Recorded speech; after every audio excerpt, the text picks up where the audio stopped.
વ્યાજ વળતરના મુદ્દા ઉપર ખેડૂતો તરફથી જે સવાલો આવે છે એ સવાલોમાં સૌથી મોટો સવાલ જે છે, સૌથી જાજા સવાલ જે છે એ છે કે સરકાર 2-3 વર્ષથી વ્યાજ વળતર પાછું નથી આપી રહી, તો એને મેળવવા માટે શું કરવું? સહકારી ચેનલ મારફત ધિરાણ લેતા કોઈ પણ ખેડૂતને લાંબા સમય સુધી વ્યાજ વળતરની રાહ જોવાની સમસ્યા નથી. હવે આપણે સહકારી ચેનલમાં ખેડૂતોની સંખ્યા કેટલી અને બિન સહકારી ચેનલ મારફત ધિરાણ લેતા ખેડૂતોની સંખ્યા કેટલી? તો સંખ્યામાં બહુ મોટો ફરક છે. સહકારી ચેનલ મારફત ધિરાણ લેતા ખેડૂતોની સંખ્યા લગભગ 85% વધારે છે અને પ્રાઇવેટ કોમર્શિયલ બેંકો અને સરકારી બેંકો પાસેથી ધિરાણ લેતા ખેડૂતોની સંખ્યા 12-15% જેટલી છે. હવે જે 12-15% લોકો સહકારી ચેનલ સાથે જોડાયેલા નથી, એ નથી જોડાયેલાનું જે કારણ છે એ કારણ મોટા ભાગે આપણું સ્થાનિક રાજકારણ છે. પ્રાઇવેટ બેંકો અને સરકારી બેંકોમાંથી ધિરાણ મેળવવાના મુખ્ય કારણ એટલે સ્થાનિક સહકારી ચેનલના જે સંચાલકો હોય એમની સાથે કોઈને કોઈ મુદ્દાનો વિવાદ.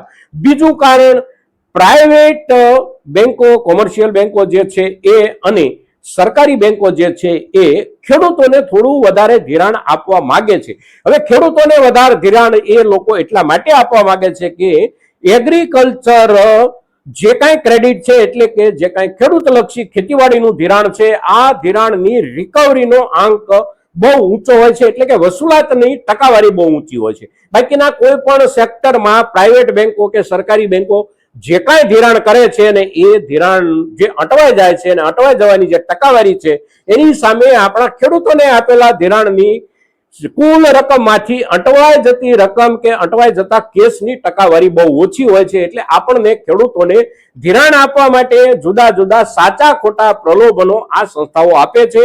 કેટલીક સંસ્થાઓ તો ત્યાં સુધી પણ કહે છે કે સરકારે જે કાંઈ જાહેરાત કરી હોય એના કરતા વધારે રકમ અમે તમને બિલકુલ વ્યાજ વિના આપીશું, એટલે કે વ્યાજ વળતર એના ઉપર પાછું આપીશું. આખરે આપણે 1 વર્ષ એની પાસેથી ધિરાણ લઈએ અને પછી આપણને જ્યારે અનુભવ થાય ત્યારે અનુભવ જુદા પ્રકારનો હોય, પણ આપણને ધિરાણ આપી દેવા માટે આવું બધું કરતી હોય છે આ બેંકો અને એ વાતમાં આપણે ખેડૂતો આવી જતા હોઈએ છીએ.